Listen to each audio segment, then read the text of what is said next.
Anton Dandoulet. Preface.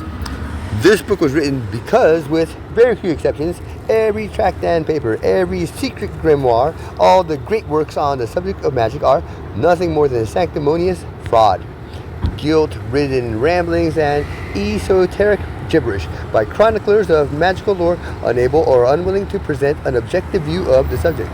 Writer after writer, in efforts to state the principles of white and black magic, has succeeded instead in clouding the entire issue so badly that the would-be student of sorcery winds up stupidly pushing a planchette over a Ouija board, standing inside a pentagram waiting for a demon to present itself, limply tossing I Ching yarrow stalks like so many stale pretzels, shuffling pasteboards to foretell a future which has lost any meaning, attending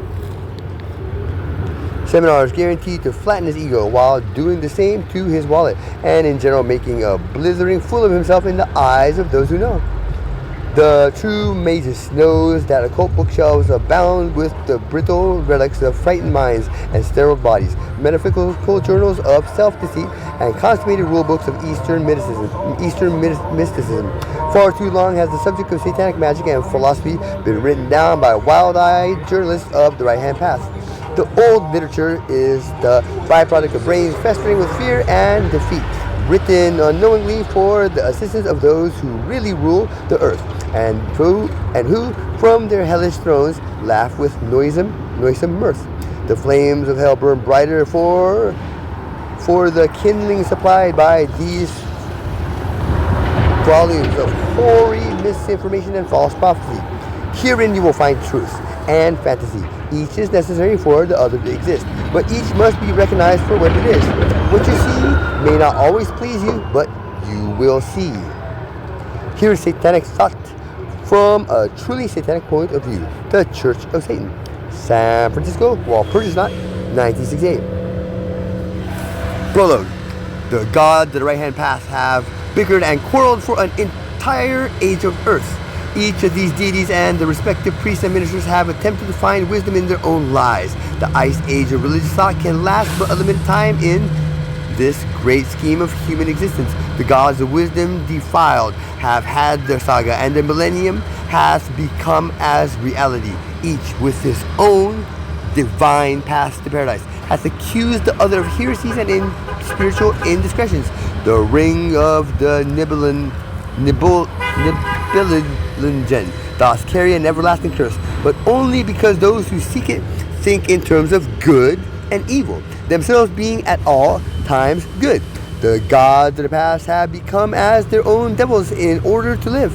Feebly their ministers play the devil's game to fill the tabernacles and pay the mortgages on the temples. Alas, too long have they studied righteousness, and poor and incompetent devils they make. So they all join hands in brotherly unity, and in their desperation go to Valhalla for their last great ecumenical council. Draweth near in the gloom the twilight of the gods. The ravens of night have flown forth to summon Loki, who has set Valhalla aflame with the searing trident of the inferno. The twilight is done. A glow of new light is born out of the night, and Lucifer is risen, once more to proclaim, this is the age of Satan. Satan rules the earth. The gods of the unjust are dead. This is the morning of magic and undefiled wisdom. The flesh prevaileth, and a great church shall be builded, consecrated in its name. No longer shall man's salvation be dependent on his self-denial, and it will be known that the world of the flesh and the living shall be the greatest preparation for any and all eternal delights. Regi Satanas, Ave Satanas, Hail Satan. The 9 satanic statements. 1. Satan represents indulgence instead of abstinence. 2. Satan represents vital existence instead of spiritual pipe dreams. 3. Satan represents undefiled wisdom instead of hypocritical self-deceit. 4. Satan represents kindness to those who deserve it instead of love wasted on ingrates. 5. Satan represents vengeance instead of turning the other cheek. 6. Satan represents responsibility to the responsible instead of concern for psychic vampires. 7. Satan represents man as just another animal, sometimes better, more often worse, than those who walk on all fours, who, because of his divine, spiritual, and intellectual development, has become the most vicious animal of all. Satan represents all the so-called sins as they all lead to physical, mental, or emotional gratification. 9. Satan has been the best friend the church has ever had, as he has kept it in business all these years.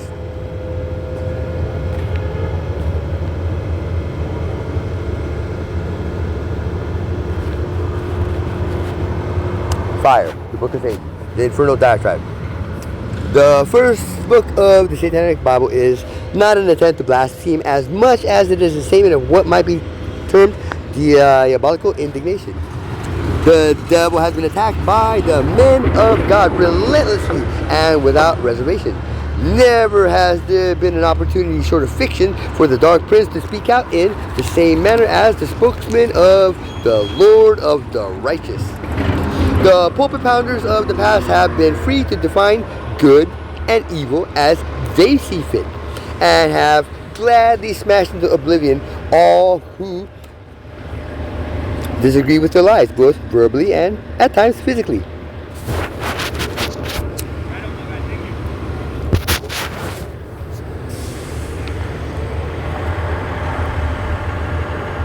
Their talk of charity, when applied to his infernal majesty, becomes an empty sham, and most unfairly too. Considering the obvious fact that without their satanic foe, their very religions would collapse. How sad that the allegorical personage most responsible for the success of spiritual religions is shown the least amount of charity and the most consistent abuse, and by those who most unctuously preach the rules of fair play. For all the centuries of shouting down the devil has received, he has never shouted back at his detractors. He has remained the gentleman at all times, while those he supports rant and rave. He has shown himself to be a model of deportment, but now he feels it is time to shout back. He has decided it is finally time to receive his due. Now the ponderous rule books of hypocrisy are no longer needed. In order to relearn the law of the jungle, a small, slim diatribe will do. Each verse is an inferno, each word is a tongue of fire. The flames of hell burn fierce and purify. Read on and learn the law. The Book of Satan. 1. In this arid wilderness of steel and stone, I raise up my voice that you may hear. To the east and to the west I beckon. To the north and to the south I show a sign, proclaiming, death to the weakling, wealth to the strong. Open your eyes that you may see, O men of mildewed minds, and listen to me, ye bewildered millions. For I stand forth to challenge the wisdom of the world, to interrogate the laws of man and of God. I request reasons for your golden rule, and ask the why and wherefore of your 10 commandments. Before none of your printed idols do I bend in acquiescence, and he who saith, thou shalt, to me is my mortal foe.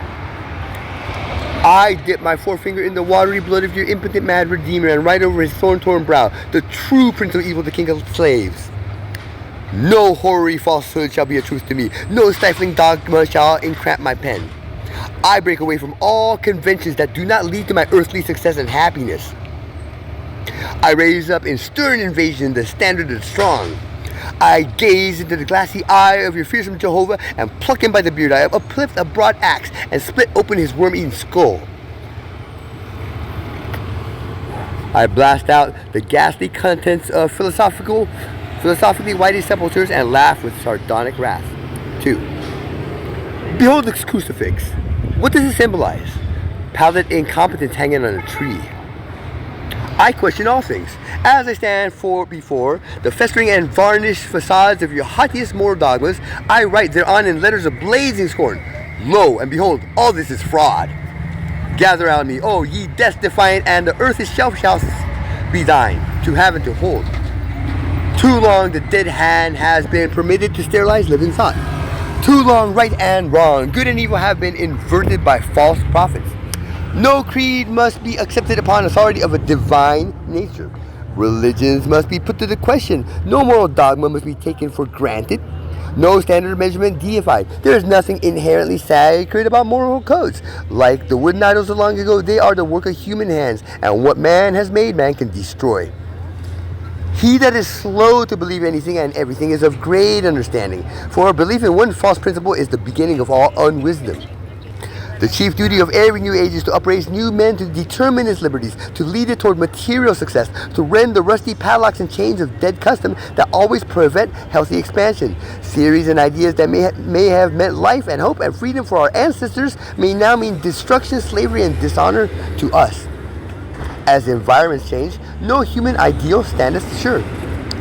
Whenever, therefore, a lie has built unto itself a throne, let it be assailed without pity and without regret, for under the domination of an inconvenient falsehood, no one can prosper. Let established sophisms be dethroned, rooted out, burned, and destroyed, for they are a standing menace to all true nobility of thought and action. Whatever alleged truth is proven by results to be but an empty fiction, let it be unceremoniously flung into the outer darkness among the dead gods, dead empires, dead philosophies, and other useless lumber and wreckage.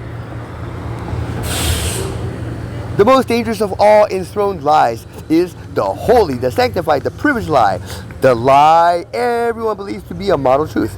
It is the fruitful mother of all other popular errors and delusions. It is a hydra-headed tree of unreason with 1,000 roots. It is a social cancer. The lie that is known to be a lie is half eradicated, but the lie that even intelligent persons accept as fact, the lie that has been inculcated in a little child at his mother's knee, is more dangerous to contend against than a creeping pestilence. Popular lies have ever been the most potent enemies of personal liberty. There is only one way to deal with them: cut them out to the very core, just as cancers. Exterminate them root and branch, annihilate them, or they will us. Love one another, it has been said, is the supreme law. But what power made it so? Upon what rational authority does the gospel of love rest? Why should I not hate mine enemies? If I love them, does not that place me at their mercy? Is it natural for enemies to do good unto each other? And what is good? Can the torn and bloody victim love the blood-splashed jaws that rend him limb from limb? Are we not all predatory animals by instinct? If humans cease wholly from preying upon each other, could they continue to exist? Is not lust and carnal desire a more truthful term to describe love? When applied to the continuance of the race, is not the love of the fawning scripture simply an euphemism for sexual activity, or was the great teacher a glorifier of eunuchs? Love your enemies and do good to them that hate you and use you. Is this not the despicable philosophy of the Spaniard that rolls upon his back when kicked? Hate your enemies with a whole heart, and if a man smite you on one cheek, smash him on the other. Smite him hip and thigh, for self-preservation is the highest law. He who turns the other cheek is a cowardly dog. Give blow for blow, scorn for scorn, doom for doom, with compound interest liberally added thereunto. Eye for eye, tooth for tooth, a fourhold, a hundredfold. Make yourself a terror to your adversary, and when he goeth his way, he will possess much additional wisdom to ruminate over. Thus shall you make yourself respected in all the walks of life, and your immortal spirit shall live, not in an intangible paradise, but in the brains and sinews of those whose respect you have gained.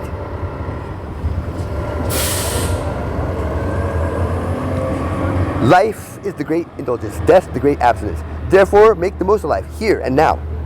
There is no heaven of glory bright, and no hell where sinners roast. Here and now is our day of torment. Here and now is our day of joy. Here and now is our opportunity. Choose ye this day, this hour, for no Redeemer liveth. Say unto thine own heart, I am mine own Redeemer. Stop the way of them that would persecute you. Let those who devise thine undoing be hurled back to confusion and infamy. Let them be as chaff before the cyclone, and after they have fallen, rejoice in thine own salvation. Then all thy bones shall say pridefully, Who is like unto me? Have I not been too strong for mine adversaries? Have I not delivered myself by mine own brain and body? Blessed are the strong, for they shall possess the earth. Cursed are the weak, for they shall inherit the yoke. Blessed are the powerful, for they shall be reverenced among men. Cursed are the feeble, for they shall be blotted out. Blessed are the bold, for they shall be masters of the world. Cursed are the righteously humble, for they shall be trodden under cloven hooves. Blessed are the victorious, for victory is the basis of right. Cursed are the vanquished, for they shall be vassals forever. Blessed are the iron-handed, for the unfit shall flee before them. Cursed are the poor in spirit, for they shall be spat upon. Blessed are the death-defiant, for their days shall be long in the land. Cursed are the gazers toward a richer life beyond the grave, for they shall perish amidst plenty. Blessed are the destroyers of false hope, for they are the true messiahs. Cursed are the God adorers, for they shall be shorn sheep. Blessed are the valiant, for they shall obtain great treasure. Cursed are the believers in good and evil, for they are frightened by shadows. Blessed are those that believe in what is best for them, for never shall their minds be terrorized. Cursed are the lambs of God, for they shall be bled whiter than snow. Blessed is the man who has a sprinkling of enemies, for they shall make him a hero. Cursed is he who doeth good unto others, who sneer upon him in return, for he shall be despised. Blessed are the mighty minded, for they shall ride the whirlwinds. Cursed are they who teach lies for truth, and truth for lies, for they are an abomination. Thrice cursed are the weak, whose insecurity makes them vile, for they shall serve and suffer. The angel of self-deceit is camped in the souls of the righteous. The eternal flame of power through joy dwelleth within the flesh of the Satanist.